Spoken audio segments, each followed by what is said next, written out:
Hello, I'm John Anderson, President of the National Academy of Engineering, and I'm here with Dr. Sheila Widnall, an engineering pioneer in aeronautical engineering. Sheila has a distinguished career. She served as Vice President of the National Academy of Engineering for 8 years. She's Secretary of the Air Force. She's been a professor at MIT for many decades, has had many achievements in aeronautical engineering. And she's a pioneer, and this is part of our series on engineering pioneers. So I'm going to start off, Sheila, with the question, what got you interested in the study of aerodynamics and in engineering? Well, I was born on the final approach to McChord Air Force Base in Tacoma, Washington. So the sky was full of airplanes coming back from various places. And it was just very exciting. So I think that's probably what did it. Seeing all those airplanes. Were your parents engineers or scientists? Or? No, actually it was kind of interesting. My mother was a juvenile probation officer in an era where women did not work, so she was very supportive of me. My father was a cowboy. He rode bulls in the rodeo. Really? So they were a very interesting set of parents. They were extremely supportive. Did you try that bull riding? No, I decided I wouldn't do that. That was not your future? Okay. How about, did Sputnik affect you? That was 1957. You were an undergraduate at MIT? Yeah, I think so. I mean, basically what it said was that new things were going to happen and we were going to be involved in very interesting things. So yes, I would say watching the aerospace field expand was very exciting. And of course, when you were a first year, I think, graduate student, Alan Shepard went up. Yes, that's right. That must have been kind of exciting. That was very exciting. I mean, that was very exciting. It is an exciting time still, but it was very exciting then. You received your PhD in 1964 from MIT. That's right. Do you know how many women got a PhD that year in engineering? Oh, I can't imagine. There were very few women. 7. 7. Okay. In all engineering fields together. Yeah. Out of 1,700 total. Yes. 7. Okay, so you were kind of a first in that one as well. Yes, I was. You must have had very few, if any, female classmates. That's true. That's true. In fact, I cannot remember a single female classmate that was doing the same sorts of things that I was doing. What was that like? Well, I mean, you just plunge ahead. You plow ahead. Good. The many firsts in your career. You were the first secretary of a major branch of the military, in the Air Force. You were chair of the first female chair of the MIT faculty, I believe. Yes, that was exciting. And I think you were the first female professor in the engineering college. Yes, I was only the second woman for the faculty at MIT. The first one was, I think she was a biologist or something. I thought Millie Dresselhaus was... No, it was Emily Wick. Oh, okay. And she ended up as Dean of Students, and I was the second. Millie came on a little later. Oh, really? Okay. So how hard was the glass... There's other firsts, too.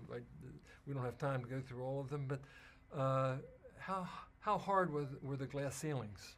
I wouldn't say very hard at all. I mean, people were very supportive. Ever since I was in high school, I had incredible mentors. Encouraging me to go to MIT, and I said, "Where's that?" From Tacoma, Washington? From Tacoma, Washington. Wow. It was a man, Arthur Anderson, who had a PhD in civil engineering from MIT, and he had a construction company, and he encouraged me. He said, "You should go to MIT," and I said, "Where's that?" And so he was very helpful. And the Seattle Alumni Association gave me the scholarship, and they were tremendously supportive. Wow, that's terrific. Did you have a role model, male or female? No, I would say I did not have a role model. I just plowed ahead. Just plowed ahead. Yeah. Now, the Air Force, being appointed as Secretary of the Air Force was a major accomplishment and position in your life. I think you came right after the tailhook scandal. Yes, you had to deal with that, and then there's it. another issue there. What were your thoughts about entering it? You're an academic, you're a technical person, and then you go in to run such a large organization. Well, tailhook was the Navy. So I was not worried about the Air Okay. Force behaving that way. They were flight officers in the Navy then. Yeah, they were officers in the Navy. And Mhm. so, but no, the Air Force was extremely supportive. I was very good friends with the Air Force Chief of Staff, General McPeak. And, you know, he was a difficult person for everybody but me. But I said sometimes that he was from Oregon and I'm from Washington. So we got along really well. Two West Coasters. Two West Coasters, yeah. Wow. And I think you served 4 years in that, didn't Yes, you? 4 years. 4 years. 4 years. Under Clinton. Congrats. Well, that was wonderful. It was an And, incredible opportunity. And I mentioned I flew with the Thunderbirds. I flew supersonic. I pulled 9Gs. Yeah. You know, it Tell was us, just tell us about the 9G. Well, you're flying with the Thunderbirds, and they've got these various maneuvers that they do. They go up The and down, the and acceleration, the the acceleration, changing, and, yeah. right. And so they have this little symbol that says, you know, the little G measure. And when it goes to 9, they stop doing it. That's as high as they're willing to go. I kind of remember the old films back when they were astronauts were training about the lips coming back and Yeah. stuff. Yeah. Does it affect your feeling? I can't remember any problems. It just happened. So you just saw it was 9G. It Nine- wasn't like you right. felt it was 9G. Yeah. Oh, okay. And they gave good. me a little pin that says 9Gs. I still have it. 9G. I bet there weren't too many of those. Maybe not. I mean, but the Thunderbirds do it all the time. Yeah, right. And- but that's still. And a NASA small has a number. machine that goes round and round and round and Yeah. increases the G on people. And then you were vice president of the National Academy. You got elected in 1985, and you were vice president of the National Academy of Engineering. I think it was like 98 to something Maybe. in that area. Don't yeah. ask me to Yeah. remember these numbers. And you were a professor at the same time. Yes, I was a professor at So the same time. it was really more of a volunteer kind of thing. Well, as that. for most of the Academy Yeah. offices, it's that way. Yes. Did you Except enjoy? for you. Yeah. Except yeah. Right. Did you enjoy that time? Yes. Yes, I did. Do you enjoy it. realize that there were the 3 vice presidents in a row were women? No, I didn't realize that. Because you were followed by Maxine Savitz, Okay. and she was followed by Julia Phillips. That's very So good. we had 3 vice presidents, That's and good. now the vice president is Wes Harris, an MIT colleague in your very, department. Very close friend. Yeah. Yeah. So you've had a Well, I congratulate the Academy for, you know, making that happen for women. I mean, we need that visibility, and I think the Academy benefits from that visibility, but we really appreciate it. there's one next step. One next step. Right. Millie Dresselhaus was the 3rd woman elected to the Academy. Is that right? After Lillian Gilbreth was the Yes. first, 65, with her, and then Grace Hopper was Yeah. the second. You were Millie was the 3rd. You were the 12th, Mm-hmm. and unfortunately, you're the only one still with us of, Oh, the, well, of the 12. So It stay happens. healthy. Stay It healthy. happens. We need I'm you. 86. Yeah, so stay in there.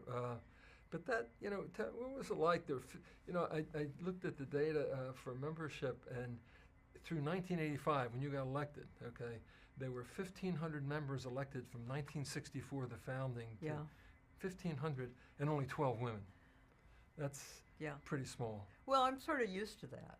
And, you know, I was fairly active. I went to a lot of the meetings where we chose members, and, Mm-hmm. you know, I was very active. Yeah, I had a lot of remember. I friends remember in the you at one of Academy. them at this committee of membership meeting, and you were vice president then, and you made a great contribution there. But what was it like going to an NAE meeting when there's hardly any women there? Oh, but I was very used to that. I mean, when I went to meetings, that was normally the case. So that was a norm for you. That was the norm. Okay. You've had a great career as a professor and researcher, teacher. What do you consider a technical achievement that you're proud of, or something?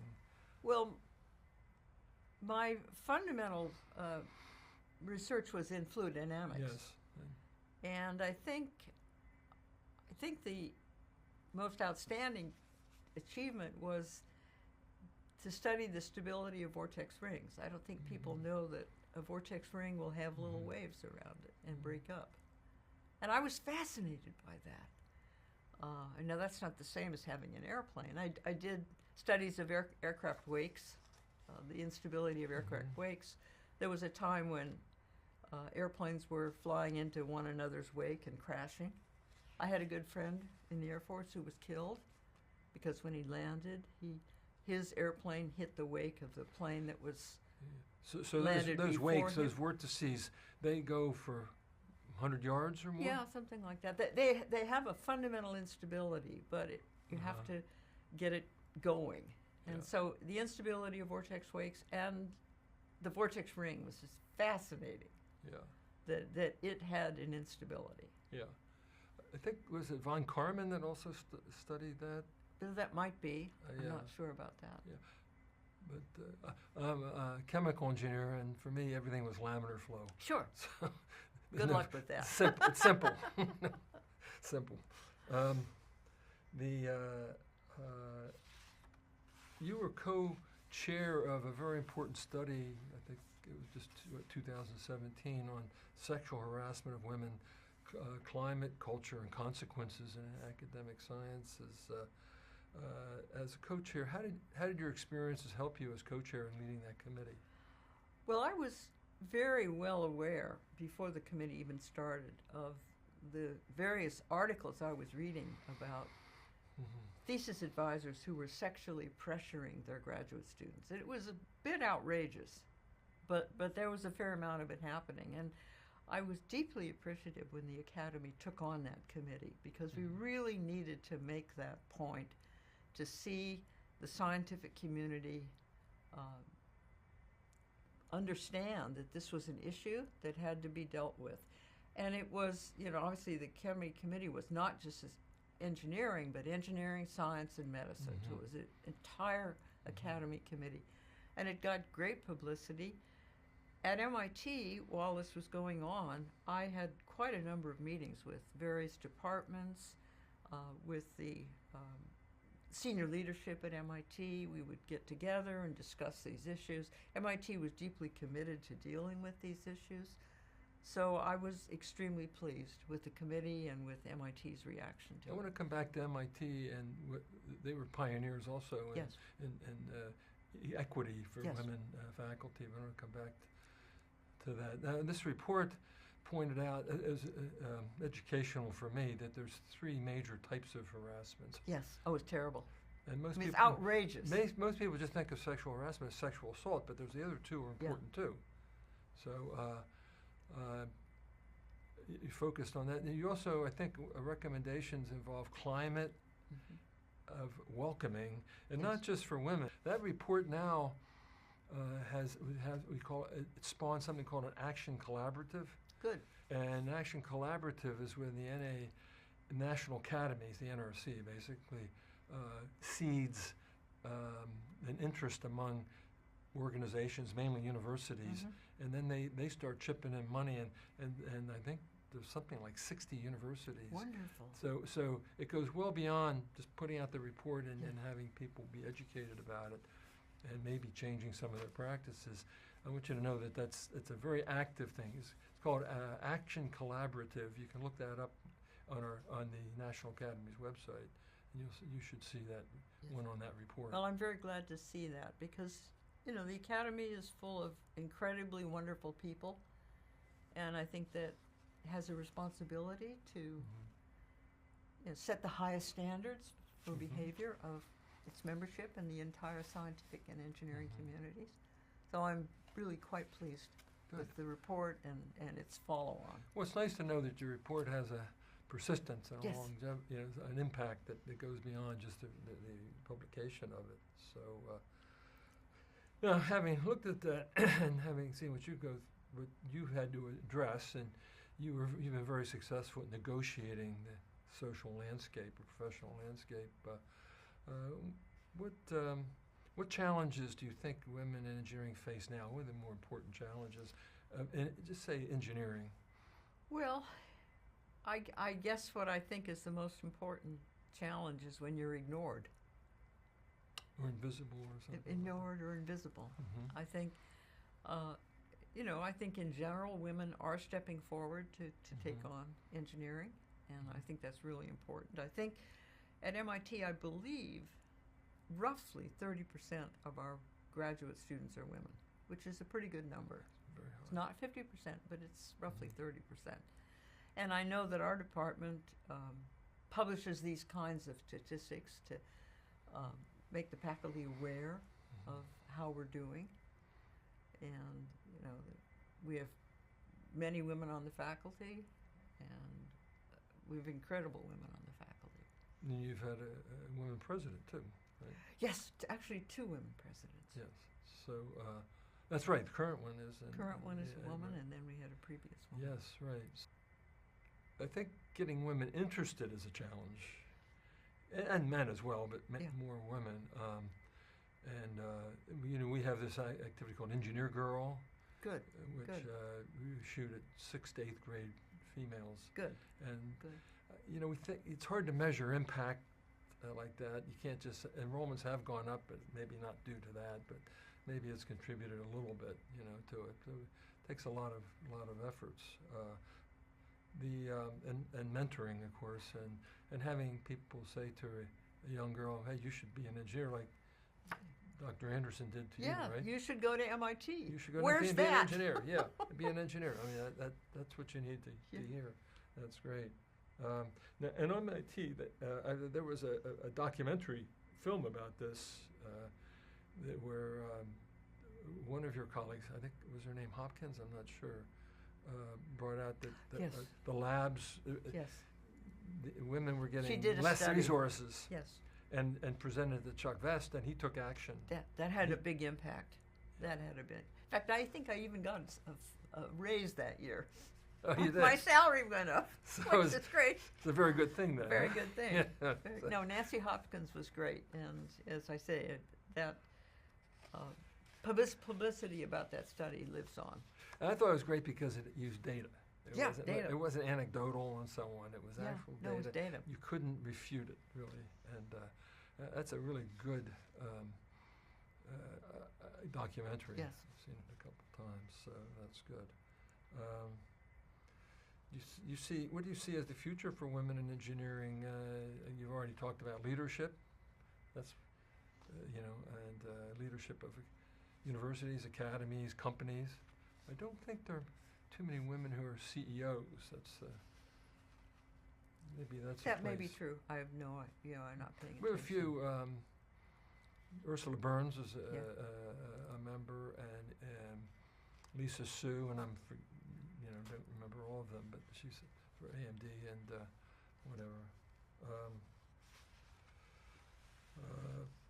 So, you know, we worry about the workforce of tomorrow in engineering, and it is healthy. Diversity is healthy for several reasons. You're reflecting society, and you get opinions that are maybe a little more relevant in different perspectives.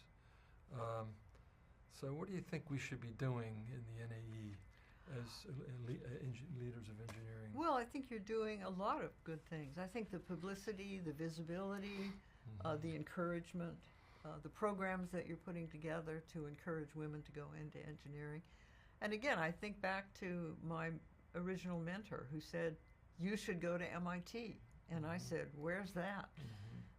So, you know, without that input, I'm not quite sure what I would have done. So programs that really get to women and men and of all backgrounds when they're younger, I guess. Yes. You know, in high school, we don't get much engineering, right? We got science. Probably. Well, I went to a women's high school, so I didn't have any. In fact, when I decided to go to MIT, I used to have to take the bus every day to go down to the public high school to take physics. Is that right? Yes, You physics. didn't was take a physics in high school? No, well, no, I did on the bus. I mean, I had see. to. Yeah, you had to go.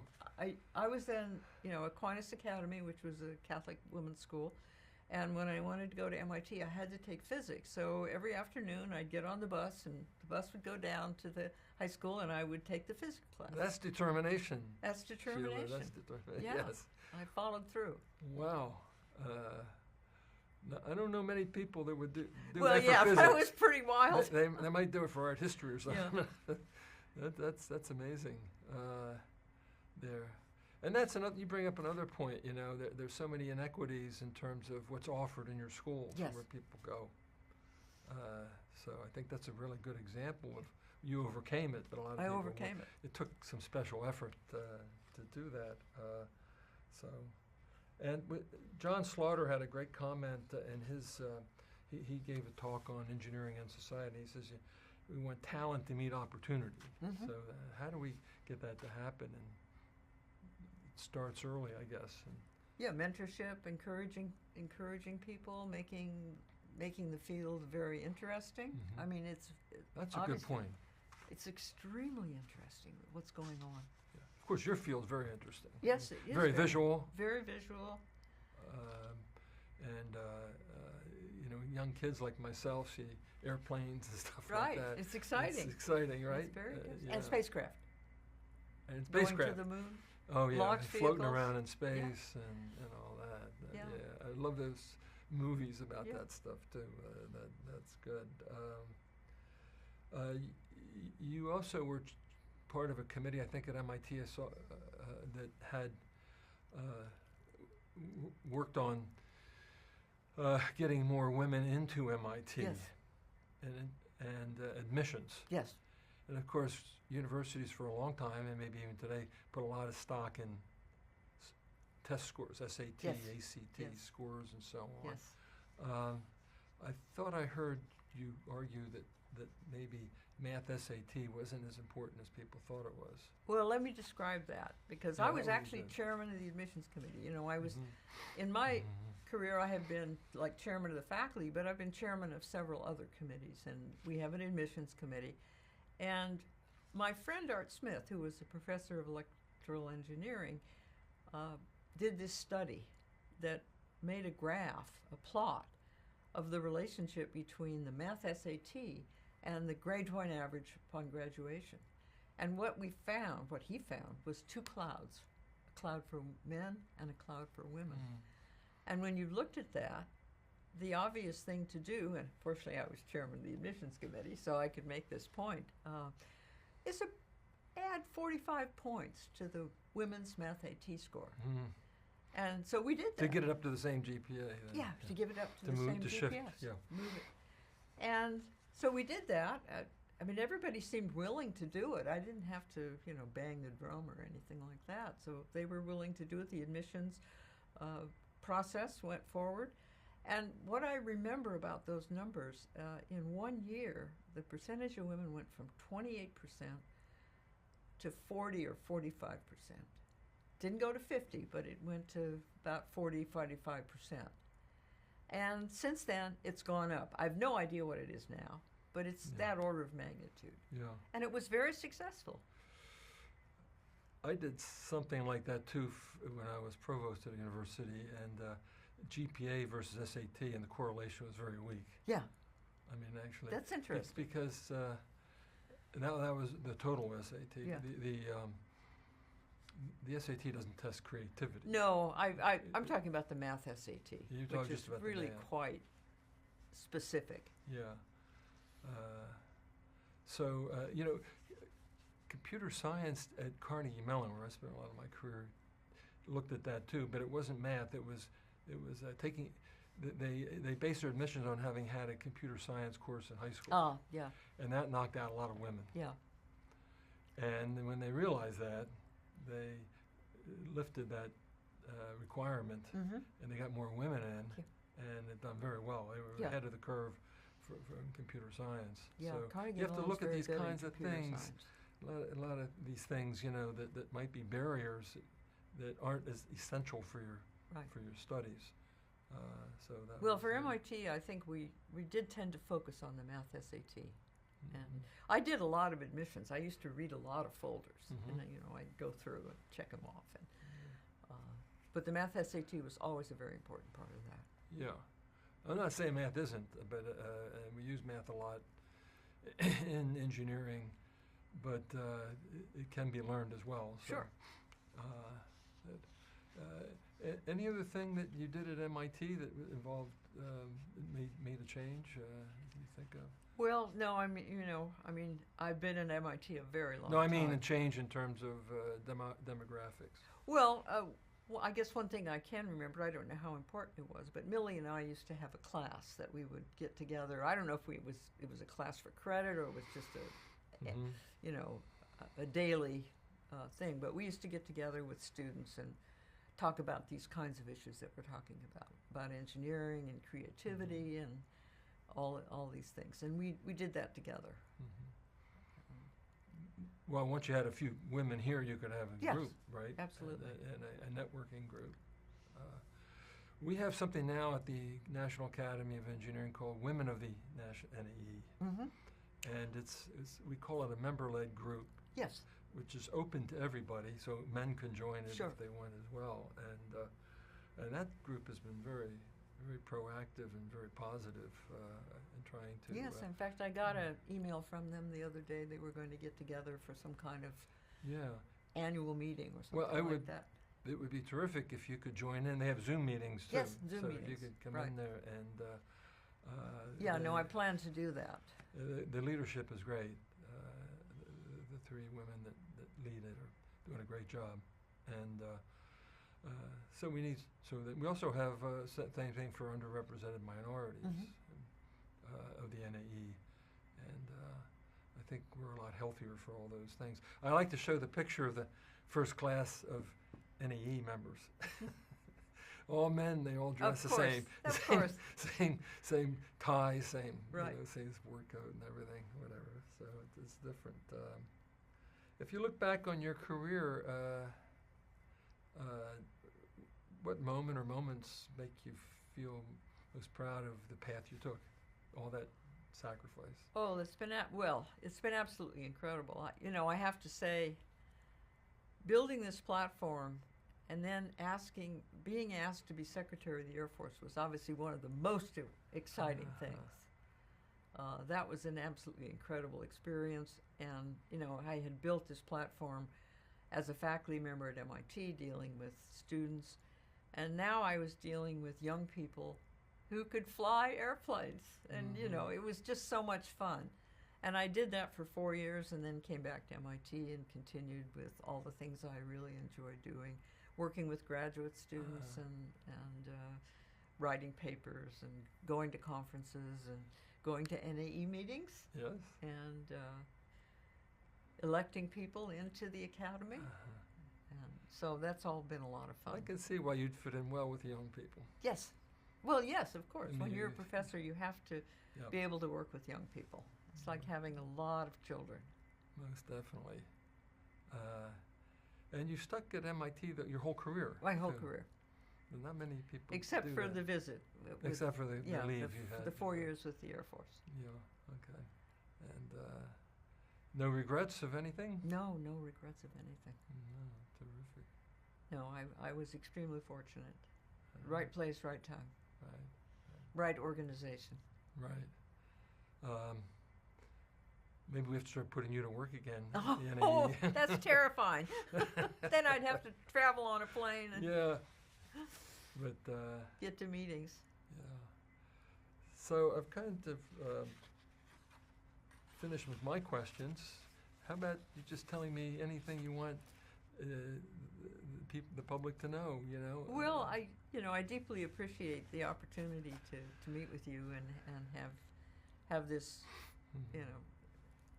discussion filmed and be able to show it to young people. But I think we have pretty much covered everything that's been exciting about what I've done. And Use the word exciting a lot. Yes. About engineering. Well, that's right. I think people should think about that. It is very exciting. I mean, the topics are exciting. The opportunity to meet people is exciting. The opportunity to fly is exciting. All of these things are very exciting. And you supervise probably a lot of graduate, PhD students, right? Yes, I supervise a lot of PhD students, and not just PhD, but undergraduates. I'm still getting letters from undergraduates or maybe master's candidates, and I still am deeply involved with the Air Force ROTC students. In fact, I'm working now with, I get a letter from a student who wants to go to pilot training. So he says, can you write me a letter that will help me get into pilot training? And I'm working now on a letter for a student who went to pilot training. I helped him get into pilot training, but now he wants to become an astronaut. So I'm going to talk to NASA about this student and urge them to accept him as an astronaut. And I had one really good friend who was a faculty member who was an astronaut, and he just got back from spending a year. Who was that? Woody Hoberg. Oh, okay. He was a. Is he? Yes, He was a faculty member in our department. He Yeah. came from Berkeley, and he was a faculty member in our department. We're very good friends. Yes. And he got this opportunity to become an astronaut, and obviously he was very excited about it. And so then he went to space, and I think everything is fine. Yeah. But that's typical of the kind of people we're talking about, Yes. who are very excited about what they do, who do an excellent job, and then take it the next step. The next step. The next step. That's the key. In his case, it was a really big step. Yeah. all the way, Way to, up, all way the up. way to orbit. Yeah. But I'm hoping that my second student, Jay, will be able to become an astronaut. He's finished pilot training at the Air Force and has been doing things probably with fighter planes. And now he's applying to be an astronaut, and I hope they take him. They'd like engineering as a background for an astronaut too. Oh, right? yes, definitely, because there's lots of things you have to do when you get up there. Yeah, there's talked with Charlie Bolden a few Yeah, times. Charlie's a good friend of mine. Yeah, and they actually we have something called the Space Race. It's a movie that was produced not by the NE but a private producer, and it talks about the African Americans or blacks who were in the program but were kind of invisible. Yeah. They talk about invisibility, invisible, and so. But it's interesting. We have a fair number of NE members who Yes. are astronauts. Well, Charlie was a fighter pilot for the Marines, Yeah, right. and then I guess went to space, or went to NASA. Tom Stafford just passed away. I don't know. That's a if you know familiar him. name. Yeah, he was. I think he was one that went around the moon and so on. He spoke. This exciting part. Von Karman had this great definition of the difference between science and engineering, and he talks about scientists discover what is, but engineers create what never Yes. was. And Yes. I always liked that phrase. Yes, no, I'm glad he the- appreciated us in engineering. The word create, we talk about problem solving all the Yeah. time, and we do solve problems, Yeah. but creativity is the key, for being an engineer. Yes, that's true. And I think that can attract more people into the field as well. Well, thank you very much for being with us. Well, thank you very much. And I look forward, you got a lot of work left in you, and Yep. And now I got your phone number, so Okay. I can call you, right? Okay, Get you to do something. very good.